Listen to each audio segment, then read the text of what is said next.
This is the Share Data Futures Energy Daily Dashboard price slide video. I'm going to walk through some of the functionality of this particular slide in the dashboard. In the top left here, you see a composite timeline input box. This box allows for macro to micro, or very large to narrow adjustment, interactive adjustment of the time series. This will adjust the profile graph on the left as well as the price data graph on the right side. In the middle, we see the dual probability path table. This table identifies both the daily and the weekly dual probabilities. The number one probability being the more likely or the primary expectation on a daily basis, and the weekly number one being the primary expectation on a weekly basis of directional activity based on the market structure. Next to that, we see the range amplitude table. This table identifies the London second standard deviation range amplitude, the London auction period. Below that, the New York average daily range auction period. And finally, the weekly average weekly range auction amplitude. The reason for the London second standard deviation data inclusion is that following a London session amplitude that exceeds the second standard deviation, there's a high probability based on the market generated data for the trend to continue in the direction of that London auction movement. Finally, on the right side, we have the ETF roll date calendar. The USO ETF is the oil ETF, which holds a substantial amount of front month and later WTI contracts. Its roll period can have some bearing on price activity, and the UNG would include the natural gas, the NG contract. Down here on the bottom left, we have the profile graphic. This is the plotting of the market-generated data in the form of a frequency distribution.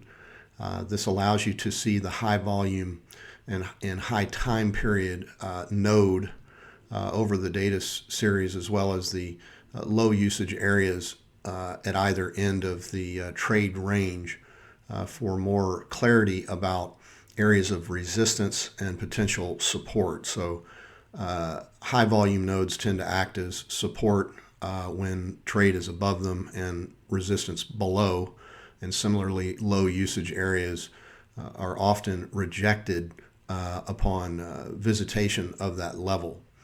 Finally, on the bottom right, we see the price chart itself. The price chart has a adjustable scale on the right side, which allows you to zoom in vertically. The chart itself contains both the daily statistical levels, so the daily, in this case at the top, are the daily resistance levels, the daily statistical support levels, the weekly, in this case, statistical resistance levels are on the left side here. So the symbol here is the standard deviation symbol. So the second standard deviation, first standard deviation, and the average daily range or the average weekly range. These calculations also contain a percentage number. The percentage number provides you information about how many of the auctions have been breached, how many times this level has been breached on a rolling 30-day basis in the case of the daily level. And in the weekly level, it's a 3-month, so a 12-week basis. This gives you more clarity about which levels have held in the near term more substantially. Finally, you see the weekly structural support level and the daily structural resistance level or support level, depending on the market activity provided. And the option wall data here, which provides the levels of high open interest in the option data on a 4-month curve. This data is useful in identifying areas of potential support and resistance, usually when these levels fail as resistance. In this case, at the 60 level, the option dealers are forced to buy the futures contract in order to hedge negative delta and negative gamma exposure from that strike price. Finally, we see a dotted line here. This is providing you the managed money COT data, so the commitment of traders data, which is published weekly by the CFTC. It includes the managed money net positions, in this case a net long position. Managed money is what we also refer to as leveraged capital, hedge funds and large pools of capital that have relatively short duration objectives, and their activity tends to have a substantial effect on the price movement of the derivative.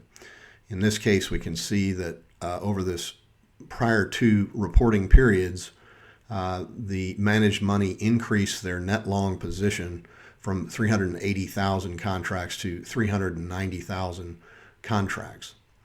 Finally, all of the graphics and tables are able to be zoomed in on by using the focus mode. You can adjust and zoom in on any specific data point that you wish, any chart for greater visibility, and you're also able to show data, for example, as a table, the actual data points along with the plotted data in the visualization.